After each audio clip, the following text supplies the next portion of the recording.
हाय। आज हम करेंगे ब्लड डिसऑर्डर्स, जिसमें है फर्स्ट है थैलेसीमिया, सेकंड है हीमोफीलिया, थर्ड है sickle cell disease. Sickle cell disease मैं आपको लास्ट वीडियो में करा चुकी हूँ। और ये जो ब्लड डिसऑर्डर्स हैं ये आपके जो RPWD एक्ट है 2016 उसमें दे रखे हैं। ये तीनों डिसऑर्डर्स हैं, ये ब्लड डिसऑर्डर्स की कैटेगरी में दे रखे हैं आपको। और सिकल सेल डिजीज़ मैं आपको लास्ट वीडियो में करा चुकी हूँ। और आज हम करेंगे थैलेसीमिया एंड हीमोफीलिया। तो स्टार्ट करते हैं। What is thalassemia? थैलेसीमिया क्या है? Thalassemia is an inherited blood disorder in which the body makes an abnormal form of hemoglobin. Hemoglobin is the protein molecule in red blood cells that carries oxygen. इसमें बताया गया है thalassaemia में ये क्या है, एक आनुवंशिक ब्लड डिसऑर्डर है जिसमें क्या होता है, जो बॉडी है वो एबनॉर्मल हीमोग्लोबिन बनाती है। हीमोग्लोबिन एक प्रोटीन मॉलिक्यूल है जो रेड ब्लड सेल्स में होता है और जिसका काम क्या होता है, ऑक्सीजन को कैरी करने का। यही चीज़ आपको मैंने सिकल सेल डिजीज़ में बताई थी, वो भी एक इनहेरिटेड डिजीज़ है। इसमें सेकंड पॉइंट है, the disorder result in excessive destruction of red blood cells which leads to anemia. Anemia is a condition in which your body doesn't have enough normal healthy red blood cells. इसकी वजह से क्या होता है, ज़्यादा मात्रा में जो रेड ब्लड सेल्स हैं वो डैमेज हो जाती हैं और उसकी वजह से अनीमिया हो जाता है. अनीमिया एक ऐसी कंडीशन होती है जिसमें जो बॉडी है वो जितनी मात्रा में हमें रेड ब्लड सेल चाहिए होती है उतनी मात्रा में उनको फॉर्म नहीं कर पाती हैं. Thalassemia is inherited, meaning that at least one of your parents must be a carrier of the disorder. It's caused by either a genetic mutation or a deletion of certain key gene fragments. Thalassemia क्या है, एक आनुवंशिक condition है, disorder है जिसमें से आपके parents में से कोई एक ना एक उस डिसऑर्डर के लिए कैरियर का काम करता है, जिसके थ्रू वो बच्चे में आता है.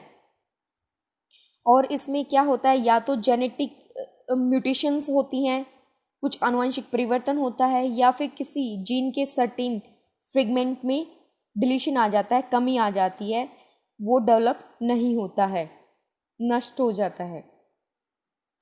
यहाँ पे ये आपको थैलेसीमिया की पिक दिखा रखी है, इसमें कैसे एबनॉर्मल हो जाती हैं, डिस्क शेप्ड होती हैं आपकी रेड ब्लड सेल्स. लेकिन जो एनीमिया है, थैलेसीमिया है, उसमें इनकी शेप डिफॉर्म्ड हो जाती है. और सिकल सेल में क्या था, उनकी शेप है सिकल सेल हो जाती है. और आपको साथ ही ये भी पता होना चाहिए वर्ल्ड थैलेसीमिया डे कब मनाया जाता है, कब सेलिब्रेट किया जाता है. ये सेलिब्रेट किया जाता है 8 मई, क्योंकि एग्जाम में पूछा जा सकता है आपका जनरल अवेयरनेस में कि वर्ल्ड थैलेसीमिया डे कब सेलिब्रेट किया जाता है. ये किया जाता है आपका 8 मई को. और इसमें क्वेश्चन और भी बन सकते हैं, जैसे ब्लड डिसऑर्डर से पूछ लिया जाए इनमें से कौन कौन से जो ब्लड डिसऑर्डर के अंतर्गत आएंगे, तो उसमें ऑप्शन दिए मिल सकते हैं, तीनों दिए मिल सकते हैं. और फोर्थ ऑप्शन हो सकता है ऑल ऑफ द अबो, या फिर कोई एक मिल सकता है बाकी अदर डिसेबिलिटीज़ के साथ. तो आपको वो ऑप्शन देख के सिलेक्ट करना है. अब हम देखते हैं इसके थैलेसीमिया के सिम्टम्स क्या हैं. The symptoms of thalassaemia can vary. जो सिम्टम्स है थैलेसीमिया के वे अलग अलग हो सकते हैं. Some of the most common ones include, जो सबसे ज़्यादा कॉमन है उसमें इंक्लूड करती हैं bone deformities, especially in the face. जो बोन्स में है डिफॉर्मिटीज़ आ जाती है, विकृति आ जाती है. और स्पेशली किस बॉडी पार्ट में आती है, फेस में. सेकेंड है डार्क यूरिन. थर्ड है डिलेड ग्रोथ एंड डेवलपमेंट. इसमें क्या होती है, ग्रोथ एंड डेवलपमेंट भी डिले हो जाती है. एक्सेसिव टायर्डनेस एंड फैटिग, और बहुत ही ज़्यादा मात्रा में क्या होती है, थकान होती है. येलो और पेल स्किन आपकी पेल हो जाती है, येलोइश हो जाती है. Not everyone has visible symptoms of thalassemia. लेकिन सभी में जरूरी नहीं है कि सिम्टम्स शो हों, विजिबल हों.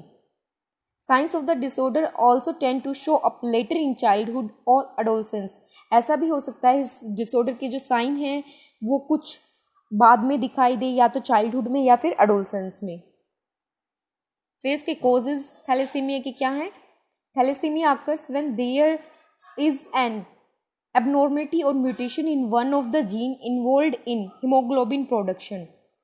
थैलेसीमिया तब होता है जब या तो आपकी जीन में एबनॉर्मलिटी आ जाती है या फिर उसमें कुछ चेंजेस आती हैं जो कि जीन आपके हीमोग्लोबिन के प्रोडक्शन के लिए आवश्यक है उसमें। You inherit this genetic abnormality from your parents.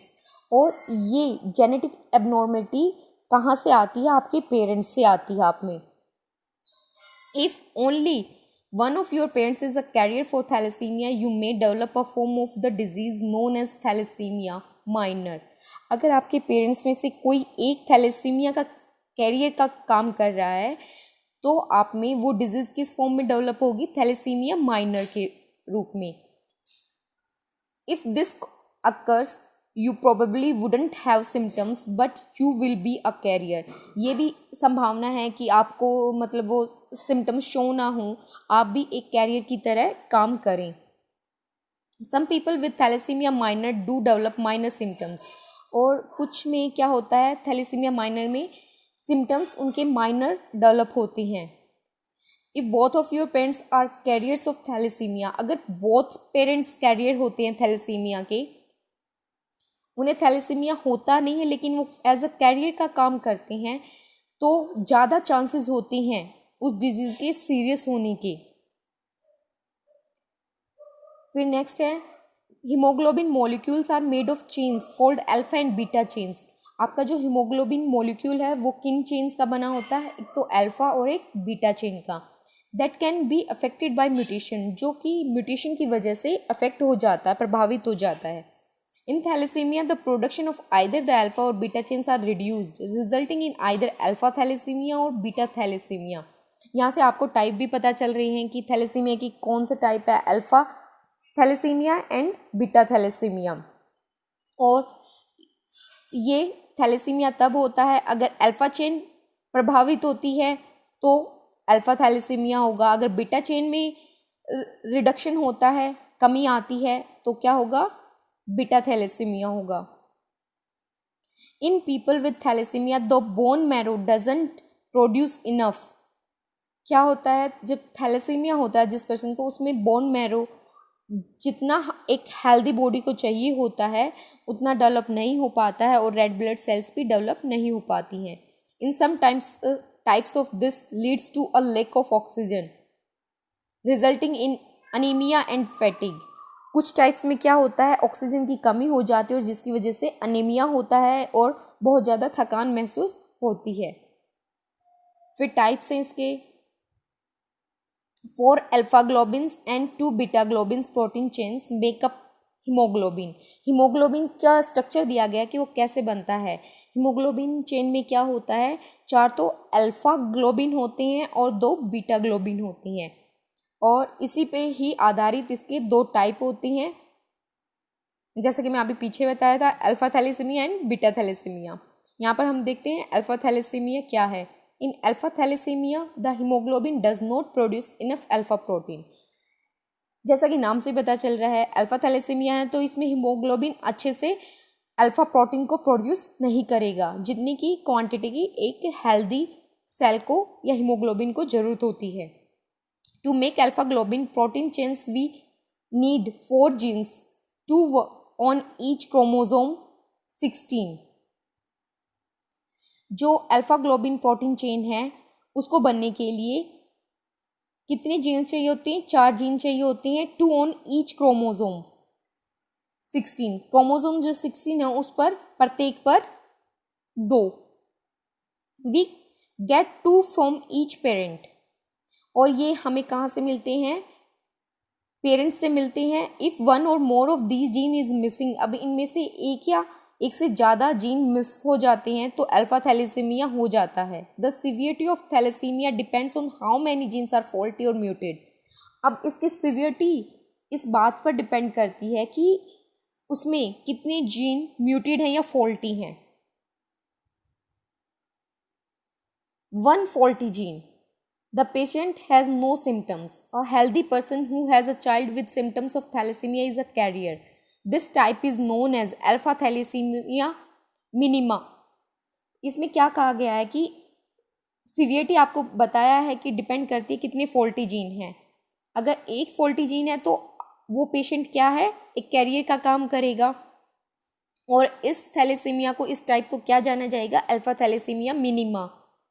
अगर दो फॉल्टी जीन होते हैं तो क्या होता है, the patient had mild anaemia, it is known as alpha thalassaemia minor. तो उसको क्या होगा, माइल्ड अनीमिया होगा और उसको किस नाम से जाना जाएगा, अल्फा थैलेसीमिया माइनर. अगर 3 फॉल्टी जीन होते हैं तो पेशेंट क्या होता है, उसको the patient has haemoglobin H disease. उसको हीमोग्लोबिन एच डिजीज़ होती है, a type of chronic anaemia. मतलब इसमें सीवियर हो जाता है अनीमिया का type. This will need regular blood transfusion through out their life. उसको रेगुलरली ब्लड ट्रांसफ्यूजन की ज़रूरत होती है कंप्लीट अपनी लाइफ में. अगर 4 के 4 फॉल्टी जीन होते हैं तो क्या होता है, alpha thalassaemia major is the most severe form of alpha thalassaemia. तो उसको जो थैलेसीमिया का सबसे ज़्यादा मेजर और सीवियर टाइप है वो हो जाता है. It is known to cause hydrops fetalis, a serious condition in which fluid accumulates in parts of the fetus body. इसमें क्या होता है, उस इंसान को हाइड्रोप्स फिटालिस हो जाता है और ये एक सीरियस कंडीशन होती है जिसमें जो फिटस की बॉडी पार्ट्स में फ्लूइड बनने लगता है. इसको दूसरे वे में समझ सकते हैं, जो हाइड्रोफिटलिस है is a severe swelling in an newborn baby or a unborn baby.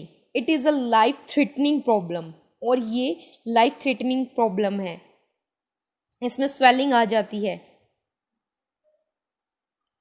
A fetus with 4 muted genes can't produce normal hemoglobin. जो फिटस होता है जिसमें चारों के चारों जीन्स म्यूटेटेड होती हैं, उसमें क्या होता है, नॉर्मल हीमोग्लोबिन नहीं बन पाता है and is unlikely to survive even with blood transfusion. और वो केवल कैसे जीवित रह पाता है, ब्लड ट्रांसफ्यूजन के जरिए. मतलब पूरी लाइफ उसको ब्लड क्या है, चेंज कराना पड़ेगा. Alpha thalassaemia is common in southern China, South East Asia, India, the Middle East and Africa. ये सबसे ज़्यादा थैलेसीमिया कहाँ पाया जाता है, मतलब इसके पेशेंट्स सबसे ज़्यादा हैं southern China, South East Asia, India, the Middle East and Africa. फिर आते हैं बीटा थैलेसीमिया. अल्फा में आपने पढ़ा था 4 ग्लोबिन जीन चाहिए होते हैं, इसमें 2 ग्लोबिन जीन्स चाहिए होते हैं to make beta globin chains, 1 from each parent. उसमें 2 फ्रॉम ईच पेरेंट थे, इसमें 1 फ्रॉम ईच पेरेंट. इन 1 और both genes are faulty, beta thalassaemia will occur. इसमें अगर पहला और दूसरा दोनों ही जीन फॉल्टी होते हैं तो बीटा थैलेसीमिया हो जाता है उस इंसान को. Severity depend upon how many genes are muted. और सीवियरिटी इसकी भी जो अल्फा थैलेसीमिया उसी की तरह है कि जितने जीन म्यूटेड होंगे सीवियरिटी उतनी ही ज़्यादा होगी. 1 faulty gene, this is called beta thalassemia minor. 2 faulty gene, there may be moderate or severe symptoms. This is known as thalassemia major. It used to be called Colles anemia. It is used to be called Colles anemia. ये भी important है, आपको ये याद रखना पड़ेगा कि Colles anemia क्या है. Beta thalassemia is more common among people of Mediterranean ancestry. Prevalence is higher in North Africa, West Asia and the Maldives Islands. फिर आते इसके डायग्नोसिस क्या है, डायग्नोसिस प्रोसेस क्या है, इसकी डायग्नोज कैसे किया जा सकता है इसको. Most children with moderate to severe thalassemia receive a diagnosis by the time they are 2 years old. मतलब जो मॉडरेट टू सीवियर थैलेसीमिया है वो बच्चा जब 2 साल का होता है तब तक उसको डायग्नोज कर लिया जाता है। People with no symptoms may not realize that they are carrier until they have a child with thalassemia। और कुछ इंसान ऐसे होते हैं जिनको सिम्टम्स शो नहीं होते लेकिन वो एक कैरियर का काम कर रहे होते हैं। उन्हें अपनी इस कैरियर का तब पता चलता है कि जब उनको एक बच्चा जिसको थैलेसीमिया के सिम्टम्स शो हो रहे हैं होता है। फिर है blood test can detect if a person is a carrier और if they have thalassaemia. Blood test बता सकता है कि वो इंसान कैरियर है या उसको थैलेसीमिया है। A complete blood count CBC, this can check levels of haemoglobin and the level and size of red blood cells. और एक CBC के थ्रू भी इसका पता चल सकता है। इसमें क्या होता है, हीमोग्लोबिन के लेवल को चेक किया जाता है और साथ ही साथ रेड ब्लड सेल्स से उनके साइज को चेक किया जाता है। अगर उनमें कोई डिफॉर्मिटी होती है तो उससे इन्हें पता चल जाता है। Genetic testing, DNA analysis will show whether a person has thalassaemia और फॉल्टी जीन्स। DNA एनालिसिस से भी पता चल जाता है कि उस इंसान को थैलेसीमिया है या फिर फॉल्टी जीन्स हैं।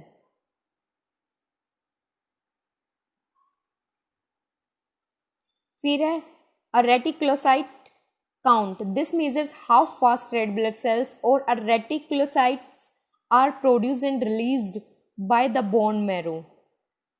इसमें क्या किया जाता है, मेजर किया जाता है कि रेड ब्लड सेल्स हैं और रेटिकुलोसाइट्स हैं वो कितनी फास्ट प्रोड्यूस हो रही हैं और रिलीज कर रही हैं bone marrow. Reticulocytes usually spend around 2 days in the blood stream before developing into mature red blood sales. Reticulocytes होती हैं वे 2 दिन ब्लड स्ट्रीम में रहती हैं एक मैच्योर रेड ब्लड सेल बनने से पहले।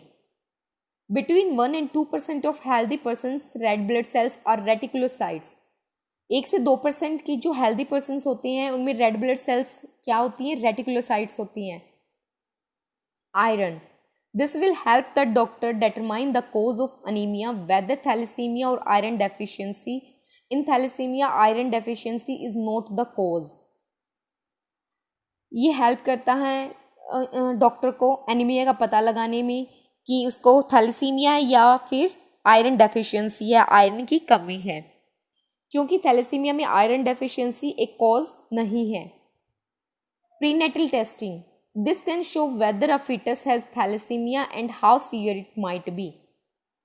इसके थ्रू ये पता चलता है कि फीटस को थैलेसीमिया है और कितना सीवियर है।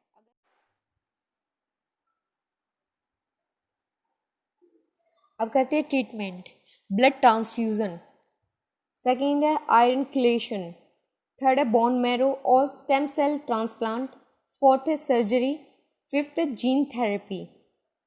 फिर इसकी प्रेवलेंस क्या है इंडिया में। In India every year 10,000 children are being born with thalassaemia, with approximately accounts for 10% of the total world incidence of thalassemia affected children, and 1 in 8 of thalassemia carriers live in India. Percentage range 0.6 to 15%। इसमें क्या दिया गया है कि हर साल India में 10,000 जो बच्चे हैं वो थैलेसीमिया के साथ पैदा होते हैं और इसकी परसेंटेज है वो रेंज करती है 0.6 to 15% के बीच में। फिर नेक्स्ट आते हैं थैलेसीमिया पढ़ा, अभी हम पढ़ेंगे हीमोफीलिया। ये भी एक ब्लड डिसऑर्डर है। Haemophilia is a rare disorder in which your blood doesn't clot normally because it lacks sufficient blood clotting proteins और क्लॉटिंग फैक्टर्स। जो हीमोफीलिया है वो एक रेयर डिजीज है, डिसऑर्डर है। इसमें ब्लड है क्लॉट नहीं हो पाता है जो एक नॉर्मल और हेल्दी पर्सन में होता है। जिसको ये डिसऑर्डर होता है उसमें ब्लड क्लॉटिंग अच्छे से नहीं हो पाती है। और किस वजह से नहीं हो पाती है, जो क्लॉटिंग प्रोटीन है, ब्लड क्लॉटिंग प्रोटीन या क्लॉटिंग फैक्टर है वो सफिशिएंट मात्रा में या सफिशिएंट जो उसकी क्वांटिटी होती है उसमें वो प्रोड्यूस नहीं हो पाता है। If you have haemophilia you may bleed for a longer time after an injury than you would if your blood clotted normally. अगर जिसको इंसान को हेमोफीलिया है उसमें जो ब्लीडिंग है या कोई चोट लगने पर जब ब्लीडिंग होती है तो काफ़ी लंबे समय तक उसके घाव से खून बहता रहता है, वो क्लॉट नहीं कर पाता है. Small cuts usually aren't much of a problem. If you have a severe deficiency of the clotting factor protein, the greater health concern is deep bleeding inside your body, especially in your knees, ankles and elbows. That internal bleeding can damage your organs and tissues and may be life-threatening. इसमें जो कहा गया है वो ये है कि जो स्मॉल कट्स होते हैं वो इतनी बड़ी कोई प्रॉब्लम नहीं है, लेकिन अगर आपको जो सीवियर डेफिशिएंसी है क्लॉटिंग फैक्टर प्रोटीन की, तो उसकी वजह से आपकी इंटरनल बॉडी में इंटरनल ब्लीडिंग स्टार्ट हो जाती है. स्पेशली कहाँ होती है? नीज, एंकल्स एंड एल्बोज के पास. और ये जो इंटरनल ब्लीडिंग है ये आपके जो ऑर्गन्स हैं, टिश्यूज़ हैं, उनको डैमेज कर देती है, और जिस वजह से ये एक लाइफ थ्रेटनिंग डिजीज़ बन जाती है उस पर्सन के लिए. Haemophilia is a genetic disorder. जो हीमोफीलिया है ये भी क्या है? एक जेनेटिक डिसऑर्डर है. Treatment includes regular replacement of the specific clotting factor that is reduce. इसकी ट्रीटमेंट में क्या है कि जो ये क्लॉटिंग फैक्टर है इसको रिप्लेस किया जाता है स्पेसिफिक क्लॉटिंग फैक्टर के साथ अगर उसकी आपके शरीर में कमी है तो. यहाँ पर ये पिक्चर में दिखाया गया है क्योंकि एक जेनेटिक डिजीज़ है, इसमें पेरेंट्स एक कैरियर का काम करते हैं और सिम्टम्स शो होते हैं. और इसमें नीचे लिखा हुआ है 1 in 4 chances son has the disease. इसमें चांसेस होते हैं 4 में से 1 की चांसेस होते हैं कि लड़के को, बेटे को ये डिजीज़ होगी. 1 in 4 chances daughter is a carrier. और 4 में से 1 को चांस होगी कि जो लड़की है वो एक कैरियर का काम करेगी. Mother is a carrier for disease. जो मदर होती है वो कैरियर का काम करती है इस डिजीज़ के लिए. वर्ल्ड हीमोफीलिया डे ये कब सेलिब्रेट किया जाता है? 17 अप्रैल को. कब सेलिब्रेट किया जाता है वर्ल्ड हीमोफीलिया डे? 17 अप्रैल को. ये भी आपके जनरल अवेयरनेस में ये क्वेश्चन पूछा जा सकता है.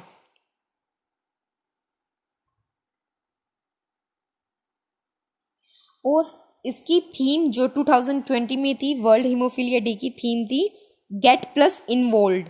Gate plus involved. और मैं आपको जो थैलेसीमिया है उसकी जो थीम थी वो बताना भूल गई. 2020 में ये जनरल अवेयरनेस में पूछा जा सकता है. The dawning of a new era for thalassaemia. The dawning of a new era for the thalassaemia. यहाँ ये पिक लगा रखी है, इसमें डेफिनेशन दी गई इस पिक्चर में है. Haemophilia is a coagulation disorder arising from a genetic defect of the x chromosome. इसमें जो एक्स क्रोमोसोम में है उसमें में डिफेक्ट होता है, उसकी वजह से ये होता है. Any of several hereditary blood coagulation disorders in which the blood fails to clot normally because of deficiency or abnormality of one of the clotting factor. Hemophilia, a recessive trait associated with the X chromosome, mostly occurred in males. और ये ज़्यादा disease किस में होती है? Mail में होती है. और फीमेल किसका कार्य करती है? एक कैरियर का कार्य करती है. इसके सिम्टम्स क्या हैं? The extent of your symptoms depend on the severity of your factor deficiency. इसकी severity किस पे डिपेंड करती है? जो clotting factor है उसकी deficiency पर. People with a mild deficiency may bleed in the case of trauma. People with a severe deficiency may bleed for no reason. इसमें ये कहा गया है कि जो पर्सन है जिनको माइल्ड डेफिशिएंसी है वो उनमें ब्लीडिंग कब होती है? किसी ट्रॉमा की. और जो जिनको सीवियर डेफिशिएंसी होती है उनमें बिना किसी कारण की भी ब्लीडिंग स्टार्ट हो जाती है. और ऐसी ब्लीडिंग को क्या बोलते हैं? Spontaneous bleeding. In children with haemophilia these symptoms में अकर अराउंड एज 2. इसमें ये इस कंडीशन में मतलब हीमोफीलिया में ये सिम्टम्स कब अराउज हो जाते हैं बच्चे में? 2 ईयर की एज में। Spontaneous bleeding can cause the following. और स्पॉन्टेनियस जो ब्लीडिंग है उसकी वजह से क्या हो सकता है? Blood in the urine, blood in the stool, deep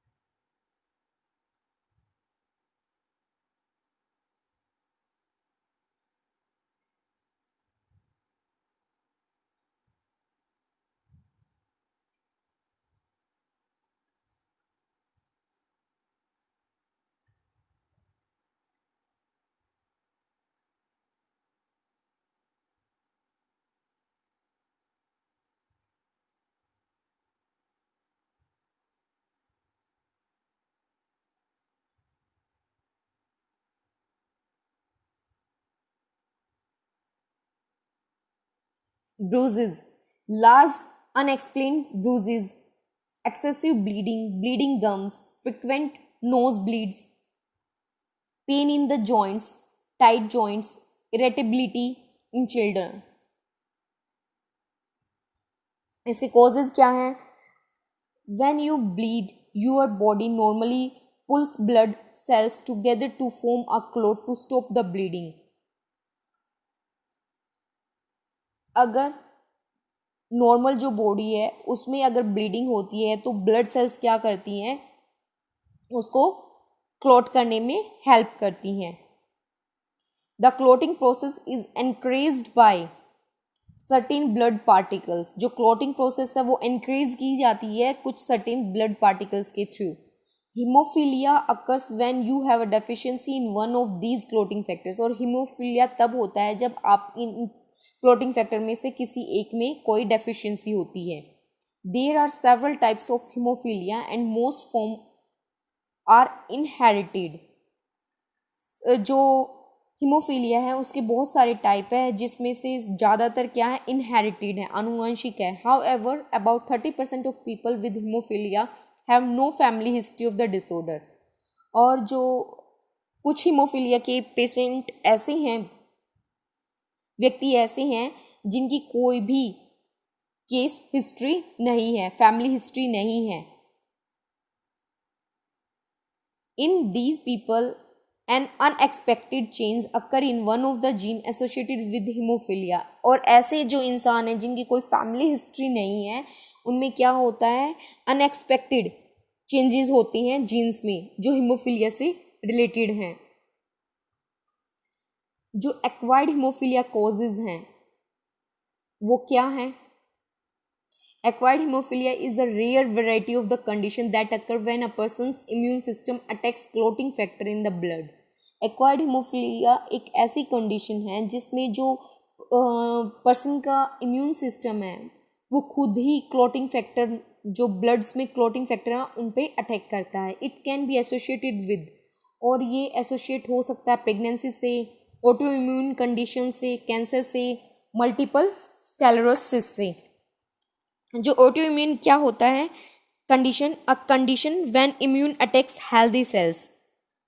एक ऐसी कंडीशन होती है जिसमें जो इम्यून सिस्टम है पर्सन का वो ही हेल्दी सेल्स पर अटैक करता है. और मल्टीपल स्क्लेरोसिस क्या है? A disease in which the immune system Yeats away at the protective covering of nerves. जो नर्व्स होती हैं उनकी प्रोटेक्टिंग कवरिंग को क्या करता है? मतलब खा जाता है, एक तरह से उनको डैमेज कर देता है. इसके टाइप्स हैं, 2 टाइप्स हैं, type A and type B. In haemophilia A there is a lack of clotting factor 8. Haemophilia A में क्या होता है? जो क्लॉटिंग फैक्टर 8 होता है उसमें कमी होती है. This accounts for about 80% of haemophilia cases. और ऐसा 80% हीमोफीलिया केसेस में होता है. About 70% of people with haemophilia A have the severe form. जो 70%, 80 में से 70 जो परसेंट है वो जो हीमोफीलिया ए पर्सन होते हैं वो सीवियर फॉर्म में होते हैं. In haemophilia B also known as Christmas disease. Haemophilia B को अदर किस नेम से जाना जाता है? क्रिसमस डिजीज के नाम से। ये भी इंपॉर्टेंट क्वेश्चन पूछा जा सकता है अदर नेम इसके लिए। The person lacks clotting factor 9। Haemophilia A में फैक्टर 8 था और हीमोफीलिया बी में क्लॉटिंग फैक्टर 9 है। Haemophilia occurs in around 1 in every 2000 males born worldwide. Haemophilia जो ये हीमोफीलिया बी है ये 20 में से 1 में मेल बोर्न में होता है। Both A and B can be mild, moderate और severe depending on the amount of clotting factor that is in the blood. A और बी ये माइल्ड, मॉडरेट और सीवियर हो सकती हैं, तीनों ही कंडीशन हो सकती है इसमें। ये डिपेंड करता है ब्लड में जो क्लॉटिंग फैक्टर है उनके डैमेज होने पर। From 5 to 40% of normal clotting factor is considered mild. 5 से जो 40% जो क्लॉटिंग फैक्टर हैं वो माइल्ड कैटेगरी में आती हैं। 1 to 5% is moderate and less than 1% is severe. Severe केवल 1% से कम होती हैं। इसका डायग्नोज कैसे किया जाता है? इसकी डायग्नोसिस प्रोसेस देखते हैं। Haemophilia is diagnose through a blood test. Haemophilia को एक ब्लड टेस्ट के थ्रू डायग्नोज किया जा सकता है। Your doctor will remove a small sample of blood from your vein and measures the amount of clotting factor present. The sample is then graded to determine the severity of the factor deficiency. इसमें क्या है? आपकी when जो सिराएं हैं, हिंदी में आपने पढ़ा होगा कभी 10th तक, धमनी और सिरा, हिंदी में वेन एंड आर्टरीज। जो वेन होती हैं उनमें जो ब्लू कलर का ब्लड दिखता है आपको, उनसे क्या करते हैं डॉक्टर? ब्लड अमाउंट लेते हैं और उसके थ्रू ही वो पता करते हैं, ब्लड टेस्ट के थ्रू, कि इस इंसान को हीमोफीलिया है या नहीं है, और है तो कितना सीवियर है, कितनी सीवियर डेफिशिएंसी है।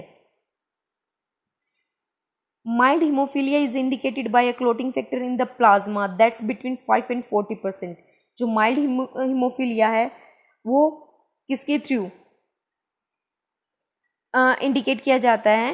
Clotting factor in the plasma. जो क्लॉटिंग फैक्टर होता है प्लाज्मा में, जो कि 5 से 40% के बीच होता है। Moderate haemophilia is indicated by a clotting factor in the plasma that's between 1 and 5%। Moderate के लिए प्लाज्मा में होता है 1 to 5%। फिर है सीवियर हीमोफीलिया, ये less than 1।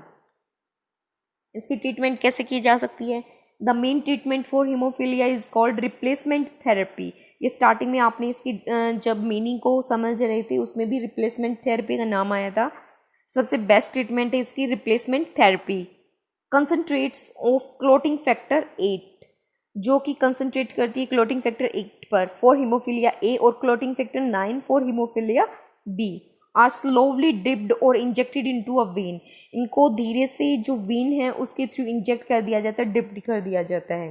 These infusions help replace the clotting factor that's missing और लो।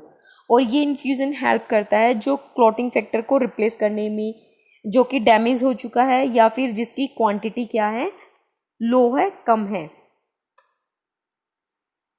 Thanks for watching and don't forget to like, subscribe and share my video.